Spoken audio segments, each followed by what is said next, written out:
আমার ছোট্ট মন। আহমেদ সুমন। রাহির খুব গল্পের নেশা। রোজ রাতে দাদি তাকে সুন্দরবনের গল্প শোনাতেন, সাহসী মৌয়াল আর ডোরাকাটা বাঘের গল্প। রাহির চোখ বড় বড় করে বলতো, আমি একদিন ঠিক একটা বাঘ ধরব। এক রাতে এক জাদুকরী বাঘের গল্প শুনতে শুনতে রাহি ঘুমিয়ে পড়ল। ঘুমের দেশে সে দেখল সে এক অচেনা বনে দাঁড়িয়ে আছে। গাছগুলো থেকে নরম আলো বেরোচ্ছে আর ফুলেরা গাইছে মিষ্টি সুরে। নরম ঘাসের উপর রাহি দেখল পায়ের ছাপ। ছাপগুলো বেশ বড় আর গোল। বাঘ, সে ফিসফিস করে বলল। তার ছোট্ট বুকটা উত্তেজনায় ধুকফুক করতে লাগলো আর সে সেই উজ্জ্বল পথ ধরে এগোতে লাগলো। পায়ের ছাপ তাকে এক চাঁদের আলোয় ভরা জায়গায় নিয়ে এলো। সেখানে সে কোনো ভয়ঙ্কর জন্তু দেখল না, দেখল সোনালি ডোরাকাটা এক ছোট্ট বাঘের ছানা। সে রঙিন প্রজাপতির ঝাঁকের সাথে খেলায় মেতেছিল। রাহি হেসে ফেলল। ছানাটা তো একদমই ভয়ঙ্কর নয়। সে সাবধানে এগিয়ে গেল। বাঘের ছানাটা প্রজাপতি ছেড়ে রাহির দিকে অবাক চোখে তাকালো।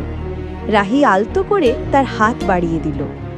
বাঘের ছানাটা নরম মাথা দিয়ে তার হাতে আলতো করে গুঁতো দিল। রাহি তার নাম দিল বাদল। তারপর তারা একসাথে ঘাসের উপর গড়াগড়ি খেলল আর জোনাকিদের সাথে দৌড়ে বেড়ালো। পুরো বনটা যেন তাদের সাথে হাসছিল। হঠাৎ গাছের আড়াল থেকে এক বিশাল সুন্দর বাঘিনী বেরিয়ে এলো। সে বাদলের মা। চাঁদের আলোয় তার গায়ের রূপালি ডোরাগুলো জ্বলজ্বল করছিল। রাহি স্থির হয়ে গেল, কিন্তু তার ভয় করল না। বাঘিনীর চোখ দুটো ছিল খুব দয়ালু।